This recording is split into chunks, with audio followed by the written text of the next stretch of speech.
Seorang pelanggan keluar restoran tewas terkena peluru nyasar. Mendengar tembakan, orang-orang berkerumun di pintu dan melihat pusat kota mendadak sepi. Pemilik restoran mencari penembak jitu, tapi tak menemukan apapun. Si gendut panik, langsung balik ke bar buat telepon minta bantuan. Namun yang tadi juga, ponsel sama sekali tidak menunjukkan adanya sinyal. Saat itu, seorang penolong nekat berlari keluar abaikan bahaya. Namun sebuah peluru kembali melesat dan ia pun tewas seketika. Para saksi ketakutan dan mundur, mengira ada serangan teroris. Demi mencari tahu, Mary mengusulkan menyalakan televisi untuk melihat berita. Tapi pas pindah-pindah saluran nggak ada yang bahas kejadian itu. Melihat hal itu, mereka pun menduga bahwa pemerintah pasti sengaja menutupi kejadian ini demi mencegah kepanikan. Saat itu, seorang ibu sadar mayat di luar pintu hilang, lalu melapor ke semua orang. Mereka mengecek pintu kaca dan menemukan mayat itu lenyap bak menguap. Mereka tetap di dalam restoran sambil menonton TV. Si gendut lalu beride bahwa karena di luar tak ada bekas darah, mungkin mereka hanya berhalusinasi dan tak terjadi apa-apa. Penjelasan lain adalah mereka bertemu dengan alien yang membawa mayat manusia untuk diteliti. Nyonya pemilik restoran benar-benar tidak tahan mendengarnya, lalu menamparnya untuk menghentikan dugaan-dugaannya.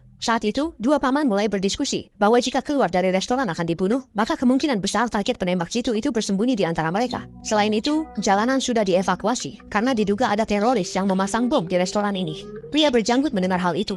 Buru-buru menendang tas selempangnya ke tempat tersembunyi di balik bar. Namun gerakannya itu sepenuhnya tertangkap oleh paman yang jeli. Mereka berhasil mengendalikan pria berjanggut itu, lalu mengeluarkan semua isi tas selempangnya dan menemukan bahwa selain beberapa potong pakaian, hanya tersisa satu flash disk hitam. Untuk amannya, Mary segera melempar flash disk itu ke lantai dan menginjaknya sampai hancur. Saat itu, koper hitam di meja disorot. Pria berjas menolak membukanya. Saat yang lain berdebat, si pengemis merebut koper itu, lalu langsung membukanya paksa. Isinya mengejutkan, hanya pakaian dalam wanita. Saat itu terdengar batuk dari kamar mandi. Saat mencoba membuka pintu, ternyata terkunci. Penasaran, pria itu langsung menembak hancur kunci pintunya. Tampak seorang pria merangkak di atas toilet, seluruh tubuhnya terus-menerus kejang. Dan di sampingnya terdapat sebuah jarum suntik bekas pakai. Tiba-tiba terdengar suara dari jalan. Semua mengecek keluar dan melihat polisi bermasker gas membakar ban, hingga berasap hitam sebagai penanda. Berita TV melaporkan terjadi kebakaran di sana. Warga pun mengeluh dan menuduh pemerintah berbohong. Terdengar engahan dari belakang. Saat menoleh, ternyata pria dari kamar mandi itu dalam kondisi buruk. Ia jatuh ke lantai dan langsung tewas.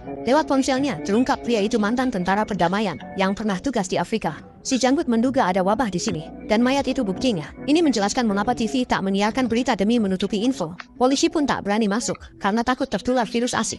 Untuk segera menghubungi dunia luar, Mary mengangkat ponselnya tinggi-tinggi untuk mencari sinyal. Seperti yang diduga, pria berjanggut itu berhasil menghubungi rekannya lewat telepon. Namun sebelum sempat meminta pertolongan, rekannya mengira itu hanya lelucon, dan langsung menutup telepon. Pemilik restoran berujar siapapun penyentuh ponsel mayat terinfeksi virus. Pria itu pun mengancam pakai senjata, menyuruh orang yang dicurigai menyeret mayat ke ruang bawah tanah untuk isolasi. Meskipun beberapa orang merasa enggan, mereka memang tidak punya pilihan lain.